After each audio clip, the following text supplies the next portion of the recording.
ہاللیلویہ ہاللیلویہ۔ مسیح خداوند میں آپ سب کو نوروں کے باپ کی طرف سے سلام قبول ہو۔ ایک نئی صبح میں آپ کو خوش آمدید کہتا ہوں، اور زبوروں کا سلسلہ جاری ہے، اور آج ہم زبور 53 زبور کی تلاوت کریں گے۔ اور یہ 53 زبور دراصل 14 زبور کا سیم ٹائٹل اور سیم ورسز کے ساتھ ریپیٹ کیا گیا ہے، ایسے ہی جیسے یاد دہانی کے طور پر خدا دوبارہ سے ہمیں اس کی طرف لانا چاہتا ہے کہ دنیا اپنی ذات میں اپنے آپ میں ایسی کھو گئی ہے کہ وہ زندہ خدا کو بھول گئے، اور یہ ریمائنڈر بار بار انہیں دیا جا رہا ہے کہ جو تم سوچ رہے ہو کہ there is no God، سنیے غور سے، خدا موجود ہے۔ ہاللیلویہ۔ بائبل مقدس کی پہلی آیت میں لکھا ہوا ہے، زبور 53 پہلی آیت، احمق نے اپنے دل میں کہا ہے کوئی خدا نہیں۔ جو کہتا ہے کوئی خدا نہیں، سب سے پہلی بات سنیے، وہ احمق ہے، وہ بے وقوف ہے، اس کی عقل دفتن بیکار ہو گئی ہے، اس کا ذہن کام کرنا چھوڑ گیا ہے، اس کے دل نے کام کرنے سے جواب دے دیا، نہ اس کا دل نہ اس کا ذہن کام کرنا چھوڑ گئے، کیونکہ وہ دنیا دار ہو گئے ہیں، اور جو دنیا دار ہو گئے ہیں وہ احمق اور بے وقوف ہو گئے ہیں۔ اس وجہ سے وہ کہتے ہیں کہ کوئی خدا نہیں۔ وہ بگڑ گئے ہیں، انہوں نے نفرت انگیز بدی کی ہے، نفرت انگیز بدی کی ہے۔ کوئی نیکوکار نہیں، یعنی کوئی نیک ہے ہی نہیں۔ وجہ کیا ہے کوئی نیکوکار نہیں ہے؟ کیونکہ انہوں نے خدا کو ہی چھوڑ دیا، خدا کو ہی بھول گئے ہیں۔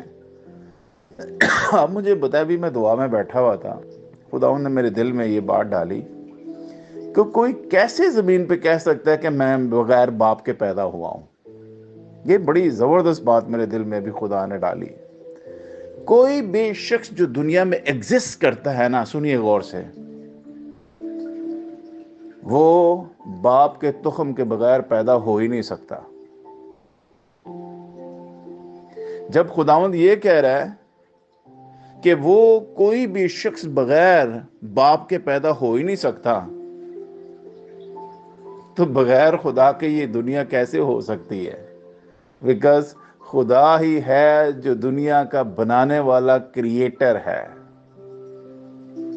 ازل سے ابد تک، جو شروع سے آخر تک، جس کا نام الفا اور اومیگا، ابتدا اور انتہا ہے،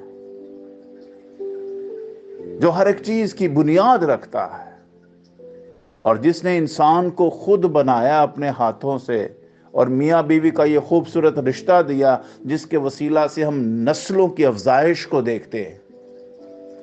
تو جب انسان یہ کہتا ہے کہ کوئی خدا نہیں، تو اس کا مطلب ہے وہ بگڑ گئے ہیں، انہوں نے نفرت انگیز بدی کی ہے، اور ان میں نیکی نام کی اب کوئی چیز بھی باقی نہیں رہی۔ خدا نے آسمان پر سے بنی آدم پر نگاہ کی تاکہ دیکھے کہ کوئی دانش مند، کوئی وائز مین، کوئی وزڈم رکھنے والا، کوئی دنائی اور حکمت سے بھرا ہوا زمین پر مل جائے۔ آسمان سے خدا نگاہ کر رہا ہے کہ کوئی خدا کا طالب ہے یا نہیں۔ وہ سب کے سب پھر گئے، خدا نے دیکھا کچھ بھی نہیں، کوئی دانش مند منو نہیں لبیا، وہ سب پھر گئے، وہ باہم نجس ہوئے۔ نجس کا مطلب ہوتا ہے گندے ہو جانا، پلید ہو جانا، ناپاک ہو جانا۔ وہ ناپاک ہو گئے، کوئی نیکوکار نہیں، ایک بھی نہیں، لفظ لکھا ہے ایک بھی نہیں۔ اور یہی رومیوں کے نام پولس رسول کا خط، اس کا 3 باب اور 10ویں آیت میں لکھا ہے، کوئی راست باز نہیں، ایک بھی نہیں۔ اس کا مطلب بھی یہی ہے، کوئی نیکوکار نہیں، کوئی راست باز نہیں، اس میں کسی میں بھی نیکی نہیں ہے۔ There is not a single one۔ یہی سیم ورس وہاں پہ لکھی، کوئی راست باز نہیں، ایک بھی نہیں۔ یہاں پہ لکھا ہے کوئی نیکوکار نہیں، ایک بھی نہیں۔ کیا ان سب بد کرداروں کو کچھ علم نہیں جو میرے لوگوں کو ایسے کھا جاتے ہیں، ایسے کھاتے ہیں جیسے روٹی، اور خدا کا نام نہیں لیتے؟ اب یہ جو دنیا دار لوگ ہیں نا، یہ خدا کے لوگوں کو کھا جاتے ہیں. میں پچھلے دنوں ایک ہسٹری کے بارے میں سن رہا تھا، تو وہ کہہ رہے تھے کہ جب خداوند یسوع مسیح کے ماننے والے روما میں آئے اور روم شہر کے اندر یا روم کنٹری کے اندر جب یہ کلام پھیلنے لگا، تو یہ تلوار سے یا نیزے یا بھالے سے یا لڑائی سے نہیں آیا. یہ مسیحوں کے اس زندہ ایمان کی وجہ سے پھیلا ہے. جو گورنمنٹ چینج ہو گئی، حالات تبدیل ہو گئے. وہ تو بت پرست قومیں تھیں، بتوں کو ماننے والی قومیں تھیں، لیکن مسیحوں کے زبردست ایمان کے مظاہرے نے حکومتوں کے دل تبدیل کر دیے. اور وہاں پر ہسٹری میں بیان کیا گیا ہے کہ ایمانداروں کو جانوروں کی کھالوں میں سی دیا جاتا تھا، آروں سے چیر دیا جاتا تھا، کوڑوں سے ان کو چھلنی چھلنی کر دیا جاتا تھا، سنسار کر دیا جاتا تھا. لیکن وہ مسیح کا انکار نہیں کرتے تھے. یہ عبرانیوں 11ویں باب میں ان کی تفسیر بھی لکھی گئی ہے. لیکن اس کے باوجود وہ اپنے زندہ خدا کا انکار نہیں کرتے تھے. تو پھر رومی شہنشاہوں نے سوچا کہ یار یہ کون معبود ہے جو اتنا ان کے اندر اثر اپنا پیدا کرتا ہے کہ یہ کسی بھی حالت میں اس کا انکار کرنے کے لیے تیار ہی نہیں ہوتے، کیونکہ یہ سمجھتے ہیں کہ اگر ہم جسم میں سے چلے بھی جائیں گے تو کوئی بات نہیں، ہم روح میں خدا ان سے ملیں گے. ہاللیلویہ. ان کو اس جہان میں بھی امید ہے اور آنے والے جہان میں بھی امید ہے. تو پھر ایسا ہوا کہ روم کی سلطنت ایک وقت آیا کہ مسیحیت کے آگے گھٹنے ٹیک دیے، اور آج آپ دیکھتے ہیں کہ روم کا ملک اس وقت سے لے کے آج تک مسیحی کنٹری ہے. اور پھر یورپ پورے کے اندر، مغرب کے اندر مسیحیت کا ڈنکا بجنے لگا. اس کے پیچھے ایمانداروں کی شہادت ہے، اس کے پیچھے ایمانداروں کا مصمم ایمان ہے، پختہ ایمان ہے. اور آج ہم جتنے بھی اس وقت یورپ میں مسیحی ایماندار ایشیا سے یہاں پر آ رہے ہیں، سنیے، ہم نے اسی ایشین ایمان کا مظاہرہ کرنا ہے، جس ایمان کا مظاہرہ اس وقت کے ایشین لوگوں نے. آپ کو پتا ہے مسیحیت ایشیا سے یورپ میں آئی ہے، اور آج خداوند دوبارہ سے ایشیا سے یورپ میں مسیحیت کو لے کے آ رہا ہے کہ جب ایسا وقت یا ایسی گھڑی آ جائے تو ہمیں اپنے زندہ ایمان کے وسیلہ سے سٹینڈ کرنا ہے، کھڑے ہونا ہے. اس لیے جیزس فیملی چرچ ہالینڈ کے اندر ایمان کے سورماؤں کو کھڑا کر رہی ہے. اور ایمان کے سورما بنتے کیسے ہیں؟ ایمان کے سورما کلام کی قدرت کے وسیلہ سے بنتے ہیں. اور جیزس فیملی چرچ جو ہالینڈ کے اندر کام کر رہی ہے، خاندانوں کو، بچوں کو، جوانوں کو، بوڑھوں کو کلام پر کھڑا کر رہی ہے. جیزس فیملی چرچ جو اس وقت ہالینڈ میں کام کر رہی ہے، وہ ممبرشپ کے اوپر کام نہیں کرتی، وہ شاگردیت کے اوپر کام کر رہی ہے. اور خداوند کے فضل سے ہم بائبل کی طرف راغب کر رہے ہیں، کلام کی طرف راغب کر رہے ہیں فیملیز کو، تاکہ وہ کلام سے اپنی روحوں میں اس ایمان کی دولت سے بھرپور انداز سے دولت مند ہو جائیں. اور جب یہ بھرپور انداز سے دولت مند ہو جائیں گے تو پھر خدا ان کے اندر ہو کر کام کرے گا، اور پھر ہم ما فوق الفطرت قدرت کے ساتھ یورپ کے لیے تبدیلی کا باعث بنیں گے. اب یورپ کے اندر بھی سیم سچویشن ہے جو یہاں حوالہ پڑا جا رہا ہے کہ احمق نے اپنے دل میں کہا کوئی خدا نہیں. سنیے، یہاں ہمیں ہر دوسرے دن سننے کو یہ ملتا ہے، جب ہم بات کرتے ہیں تو لوگ کہتے ہیں there is no God، کوئی خدا نہیں ہے، ایسی ڈونگرچ آیا ہوا ہے. لیکن ہم ایشین لوگ خدا کے تجربے سے گزرے ہوئے لوگ ہیں، لہٰذا ہم اپنی گواہی کے وسیلہ سے ان پر یہ بات واضح کرتے ہیں کہ یس دیر از گاڈ.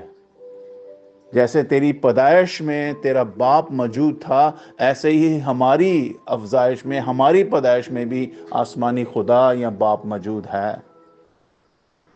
لہٰذا ہم اس کا انکار نہیں کر سکتے. کوئی ہے جس نے سب چیزوں کو پیدا کیا ہے. جب زمینی ہر ایک چیز تمہیں جو نظر آتی ہے اس کے پیچھے کوئی بنانے والا ہے، تو جب خدا نے زمین اور آسمان اور انسانوں کو پیدا کیا تو اس کے پیچھے بھی تو کوئی ہے نا جو اس کا کریٹر ہے. اس لیے بائبل کہتی ہے اس لیے بائبل کہتی ہے کہ خدا ہے جس نے سب چیزوں کو پیدا کیا ہے، اس کے سوا کوئی نہیں۔ خدا نے کہا میں ہوں تمہارا خدا ہوں، میرے سوا کوئی خدا نہیں، میرے سوا کوئی خدا نہیں۔ اور کلام کہتا ہے جب وہاں ان پر بڑا خوف چھا گیا اور خوف کی کوئی بات نہ تھی، کیونکہ خدا نے ان کی ہڈیاں جو تیرے خلاف خیمہ زن تھے بکھیر دی۔ یعنی آج آپ دیکھیں جب خدا بدلہ لینے آتا ہے ایمانداروں کا تو پھر ان کی ہڈیاں بھی بکھر جاتی ہیں، ان کے جسم بھی بکھر جاتے ہیں، ان کے بال بچے بڑے جب مرتے ہیں تو پھر لوگ کہتے ہیں ہائے کیسا کرم مچ گیا ہے۔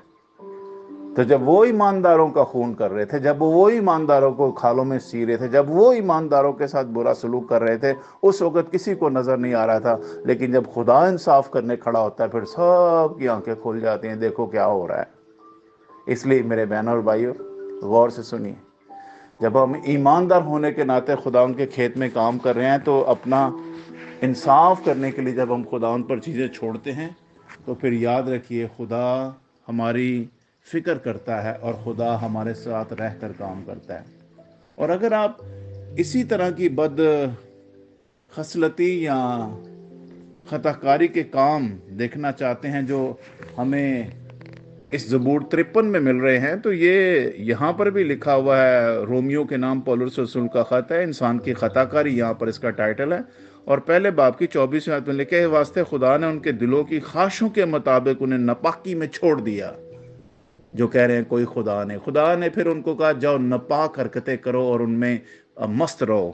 ناپاکی میں چھوڑ دیا کہ ان کے بدن آپس میں بے حرمت کیے جائیں، اس لیے انہوں نے خدا کی سچائی کو بدل کر جھوٹ بنا ڈالا اور مخلوقات کی زیادہ پرستش اور عبادت کی بنسبت اس خالق کے جو عابد اور معبود ہے۔ ہاللیلویہ، آمین۔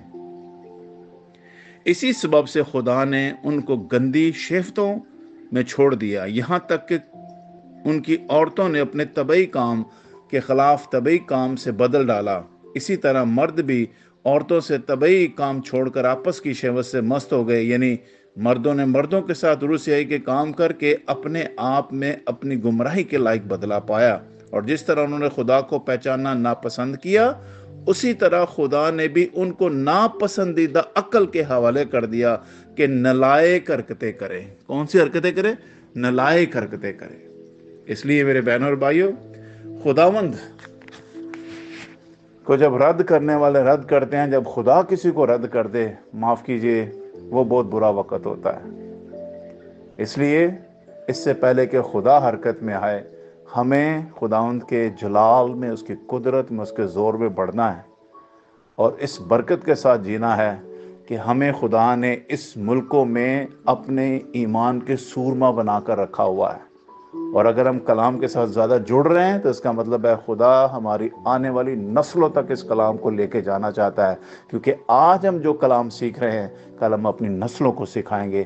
اسی سبب سے ہماری نسلیں ان ملکوں کے لیے برکت کا باعث بنیں گی۔ گاڈ بلیس یو آل، اپنا خیال رکھیے، اینڈ بائے بائے۔